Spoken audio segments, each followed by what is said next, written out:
Sejak awal 2020, dunia digemparkan dengan sebuah virus yang menginfeksi sistem pernafasan manusia dan dapat menyebabkan kematian. Virus ini disebut COVID-19.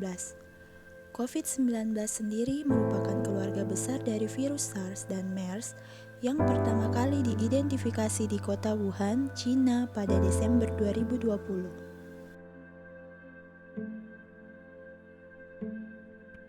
Penularan virus ini ditularkan dari hewan ke manusia, dapat juga dari manusia ke manusia. Virus ini sangat cepat menyebar ke seluruh penjuru dunia. Di Indonesia, virus ini baru ditemukan pada awal Maret 2020 dan hingga saat ini jumlah kasus yang sudah terkonfirmasi sebanyak 5.136 positif terdampak COVID-19 dan angka kematian yang disebabkan virus ini sebesar 469 masyarakat serta masyarakat yang dinyatakan sembuh dari virus ini hanya berkisar 446 orang. Pandemik COVID-19 ini merupakan sebuah ancaman bahaya yang dapat mengancam kehidupan masyarakat dari seluruh aspek sosial, ekonomi, dan segala aspek lainnya. Luasnya wilayah serta besarnya jumlah penduduk di Indonesia membuat penyebaran virus ini menjadi begitu cepat.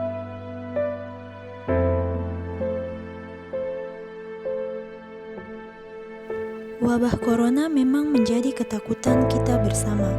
Namun, jangan sampai wabah ini merenggut cara kita memanusiakan sesama. Selain mengedepankan aspek material seperti menjaga pola hidup sehat, mengenakan masker, berolahraga rutin, dan memakan asupan bergizi, aspek non-material juga perlu dipelihara, seperti etika sosial kita terhadap sesama yang tercermin dari sikap peduli, saling pengertian, dan sadar dengan lingkungan sosial sekitar.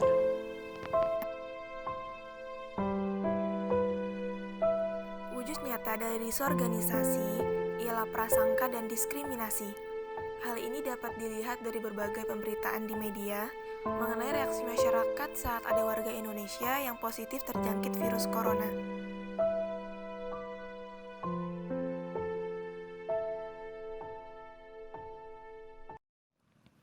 Berdasarkan yang terjadi saat ini, integrasi nasional sangat diperlukan Indonesia untuk mampu menghadapi wabah COVID-19. Integrasi itu sendiri merupakan suatu langkah untuk menyatukan sesuatu yang semula terpisah menjadi suatu keutuhan. Sehingga integrasi nasional dapat dikatakan sebagai proses menyatukan perbedaan-perbedaan yang ada pada suatu negara agar terciptanya keserasian dan keselarasan secara nasional. Karena pada dasarnya akar dari krisis persatuan yang terjadi adalah banyaknya individu-individu yang lebih mementingkan kepentingan pribadi dan kepentingan kelompoknya daripada kepentingan umum ataupun kepentingan masyarakat luas. Perbedaan masyarakat yang hanya peduli dengan diri sendiri sehingga melakukan tindakan diskriminasi kepada orang lain, serta masyarakat yang pemikirannya masih tertutup atas nyawa berada di tangan Tuhan sehingga menyepelekan himbauan yang diberikan. Maka dari itu perlu disatukan dengan menguatkan kembali integrasi.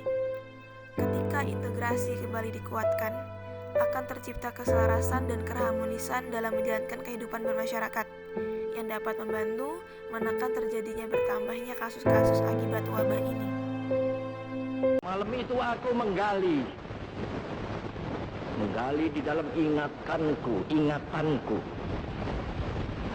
menggali di dalam ciptaku, menggali di dalam khayalku, apa yang terpendam di dalam bumi Indonesia ini, agar supaya sebagai hasil dari penggalian itu dapat dipakainya sebagai dasar daripada negara Indonesia merdeka yang akan datang. Sudah terbukti bahwa Pancasila yang saya gali dan saya persembahkan kepada rakyat Indonesia, bahwa Pancasila itu adalah benar-benar satu dasar yang dinamis, satu dasar yang benar-benar dapat menghimpun segenap tenaga rakyat Indonesia, satu dasar yang benar-benar bisa mempersatukan rakyat Indonesia. Integrasi harus mampu dikuatkan kembali agar Indonesia mampu menghadapi pandemi saat ini. Pemerintah mengambil langkah yang baik dan masyarakat harus patuh. Nyalakan kembali semangat persatuan. Mari berjuang dengan kemampuan yang ada. Mari berjuang dengan tugas dan keahlian yang dimiliki.